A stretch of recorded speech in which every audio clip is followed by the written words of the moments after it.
ಇನ್ನು ಗೃಹಲಕ್ಷ್ಮಿ ಯೋಜನೆಯಲ್ಲಿ ದೊಡ್ಡ ಲೋಪ ಆಗಿದೆ ಅನ್ನುವಂಥದ್ರ ಬಗ್ಗೆ ಸಿಎಜಿ ಈಗ ಪತ್ತೆ ಹಚ್ಚಿದೆ. ಮಹಿಳಾ ಮತ್ತು ಮಕ್ಕಳ ಕಲ್ಯಾಣ ಇಲಾಖೆ ಲೋಪಗಳ ಬಗ್ಗೆ ವರದಿಯನ್ನು ಸಿದ್ಧಪಡಿಸಿದೆ. ಲೋಪಗಳ ಬಗ್ಗೆ ಲೆಕ್ಕ ಪರಿಶೋಧನಾ ಸಂಸ್ಥೆ ಒಂದು ಮಹತ್ವದ ವರದಿಯನ್ನು ಕೂಡ ನೀಡಿದೆ. ಬ್ಯಾಂಕ್ ಖಾತೆನೇ ಇಲ್ಲದೆ ಸುಮಾರು 23,262 ಮಂದಿಗೆ ಹಣ ವರ್ಗಾವಣೆಯಾಗಿದೆಯಂತೆ. ಒಬ್ರಲ್ಲ ಇಬ್ರಲ್ಲ ನೂರಾರು ಅಲ್ಲ, ಸಾವಿರಾರು 23,262 ಮಂದಿಗೆ ಬ್ಯಾಂಕ್ ಖಾತೆನೇ ಇಲ್ಲ.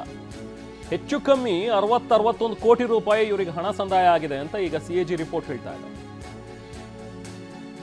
ಒಂದಕ್ಕಿಂತ ಹೆಚ್ಚು ಖಾತೆ ಹೊಂದಿದವರಿಂದ ಆಗಾಗ್ಗೆ ಖಾತೆ ಬದಲಾವಣೆಗಳಾಗ್ತಾ ಇವೆ. ಈ ರೀತಿ ಸುಮಾರು 10,06,308 ಬ್ಯಾಂಕ್ ಖಾತೆಗಳನ್ನು ಪತ್ತೆ ಹಚ್ಚಿದೆ ಈಗ ಸಿಎಜಿ.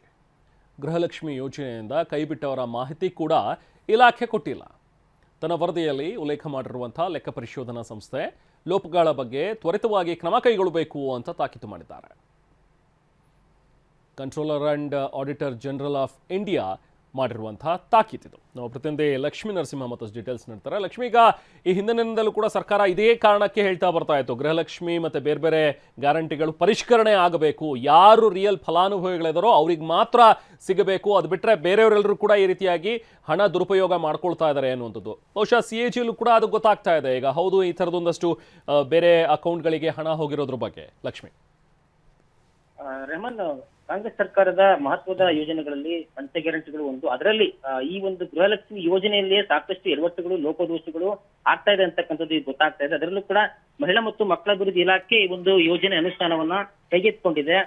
ಈ ಒಂದು ಇಲಾಖೆ ಮಾಡಿರ್ತಕ್ಕಂಥ ಲೋಪದೋಷಗಳನ್ನ controller and audit general of India ಪತ್ತೆ ಹಚ್ಚಿರ್ತಕ್ಕಂಥದ್ದು. ಪ್ರತಿಯೊಂದು ದಾಖಲೆಗಳನ್ನ ಲೆಕ್ಕ ವ್ಯವಹಾರಗಳನ್ನ ಪರಿಶೀಲನೆ ಮಾಡಿದ ನಂತರ ಈ ಲೋಪದೋಷಗಳಾಗಿರೋದು ದೃಢಪಟ್ಟಿರ್ತಕ್ಕಂಥದ್ದು. ಪ್ರಮುಖವಾಗಿ ಅಕೌಂಟೇ ಇಲ್ಲದಂತ ಮಂದಿಗೂ ಕೂಡ ಹಣ ಸಂದಾಯ ಆಗಿದೆ, ಅದು ಡಿಬಿಟಿ ಮೂಲಕ ಆಗಿದೆ ಅಂತಕ್ಕಂಥ ಒಂದು ಮಾಹಿತಿಯನ್ನು ಅಧಿಕಾರಿಗಳು ಕೊಟ್ಟಿರೋದು ಇಲ್ಲಿ ಪತ್ತೆ ಆಗಿದೆ. ಸುಮಾರು 19,020 ಜಂಟಿ ಖಾತೆಗಳು ಕೂಡ ಅಮೌಂಟ್ ಹೋಗಿರ್ತಕ್ಕಂಥ, ಅಂದ್ರೆ ಜಂಟಿ ಖಾತೆಗಳಿಗೆ ಗೃಹಲಕ್ಷ್ಮಿಯ ಹಣ ಹೋಗುವಂತಿಲ್ಲ, ಬರೀ ವೈಯಕ್ತಿಕ ಖಾತೆಗಳಿಗೆ ಹೋಗ್ಬೇಕಂತಕ್ಕಂಥ ನಿಯಮ ಇದ್ರೂ ಕೂಡ ಜಂಟಿ ಖಾತೆಗಳಿಗೆ ಹೋಗಿರ್ತಕ್ಕಂಥದ್ದು. ಅದಲ್ಲದೆ ಸುಮಾರು 23,262 ಫಲಾನುಭವಿಗಳು ಕೂಡ ಈ ಒಂದು ಹಣ ಜಮೆ ಆಗಿರ್ತಕ್ಕಂಥದ್ದು ಗೊತ್ತಾಗ್ತಾ ಇದೆ. ಬ್ಯಾಂಕ್ ಖಾತೆ ಇಲ್ಲದೆ ಇದ್ರು ಕೂಡ ಅವರಿಗೆ ಡಿಬಿಟಿ ಮೂಲಕ ನಾವು ಇದನ್ನ ಕೊಟ್ಟಿದ್ದೀರಿ ಅಂತಕ್ಕಂಥ ಮಾಹಿತಿಯನ್ನು ಕೂಡ ಮಹಿಳಾ ಮತ್ತು ಮಕ್ಕಳ ಅಭಿವೃದ್ಧಿ ಇಲಾಖೆ ಕೊಟ್ಟಿರ್ತಕ್ಕಂಥ ಮಾಹಿತಿಯಿಂದ ಗೊತ್ತಾಗ್ತದೆ. ಅದಲ್ಲದೆ ಇದುವರೆಗೂ ಯಾರ್ಯಾರನ್ನ ಯೋಜನೆಯಿಂದ ಕೈ ಬಿಟ್ಟಿದ್ದಾರ ಅವರ ಮಾಹಿತಿಯನ್ನು ಕೂಡ ಸಿಎಜಿಗೆ ಕೊಟ್ಟಿಲ್ಲ. ಸೊ ಇದು ಕೂಡ ಒಂದು ಲೋಪದೋಷಗಳಲ್ಲಿ ಪತ್ತೆ ಆಗಿರ್ತಕ್ಕಂಥದ್ದು. ಇದೆಲ್ಲದನ್ನು ಕೂಡ ಗಮನಿಸಿದ್ದಾರೆ. ಇನ್ನು ಏನಂದ್ರೆ ಅಕೌಂಟ್ಗಳು ಒಂದಕ್ಕಿಂತ ಹೆಚ್ಚಾಗಿ ಇಟ್ಕೊಂಡಿದ್ದವರು ಮತ್ತೆ ಪದೇ ಪದೇ ಅಕೌಂಟ್ ಅನ್ನ ಚೇಂಜ್ ಮಾಡ್ತಿದ್ದವರು ಕೂಡ ಇಲ್ಲಿ ಪತ್ತೆ ಆಗ್ತದೆ. ಇದರಿಂದಲೂ ಕೂಡ ಈ ಗೃಹಲಕ್ಷ್ಮಿ ಯೋಜನೆಯ ದಾರಿ ತಪ್ತಾ ಇದೆ ಅನ್ನೋದನ್ನ ಸಿಎಜಿ ವರದಿಯಲ್ಲಿ ಉಲ್ಲೇಖ ಮಾಡಿರ್ತಕ್ಕಂಥದ್ದು. ಕೂಡಲೇ ಈ ನಿಟ್ಟಿನಲ್ಲಿ ಕ್ರಮ ತೆಗೆದುಕೊಳ್ಳಬೇಕು, ಆಗಿರ್ತಕ್ಕಂಥ ಲೋಪದೋಷಗಳನ್ನ ಸರಿ ಮಾಡಬೇಕು ಅಂತೇಳಿ ಸಿಎಜಿ ಶಿಫಾರಸನ್ನ ಮಾಡಿದೆ. ಮಹಿಳಾ ಮತ್ತು ಮಕ್ಕಳ ಅಭಿವೃದ್ಧಿ ಇಲಾಖೆ ಇದನ್ನ ಎಷ್ಟು ಗಂಭೀರವಾಗಿ ತೆಗೆದುಕೊಳ್ಳುತ್ತೆ. ಈಗಾಗಲೇ ಏನು ಒಂದಷ್ಟು ಮಂದಿ ಮೃತಪಟ್ಟರಾಗಿರ್ಬೋದು, ಮತ್ತೆ ಜಿಎಸ್ಟಿ ಕಟ್ಟಿರ್ತಕ್ಕಂಥ 3,99,000 ಅನರ್ಹ ಗೃಹಲಕ್ಷ್ಮಿಯರನ್ನ ಕೈ ಬಿಟ್ಟಿದೆ. ಅದಾದ ಬಳಿಕವೂ ಇಷ್ಟೊಂದು ಲೋಪದೋಷಗಳು ಕಂಡು ಬರ್ತಾ ಇರೋದ್ರಿಂದ ಸರ್ಕಾರಕ್ಕೆ ಭಾರಿ ಮಟ್ಟದಲ್ಲಿ ನಷ್ಟ ಆಗ್ತಾ ಇದೆ. ಮತ್ತೆ ಈ ಒಂದು ಗೃಹಲಕ್ಷ್ಮಿ ಯೋಜನೆ ದಾರಿ ತಪ್ತಾ ಇದೆ.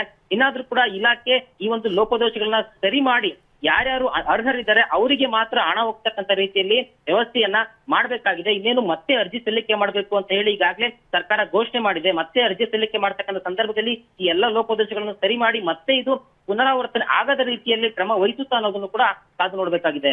Rahman, right, thank you Lakshmi.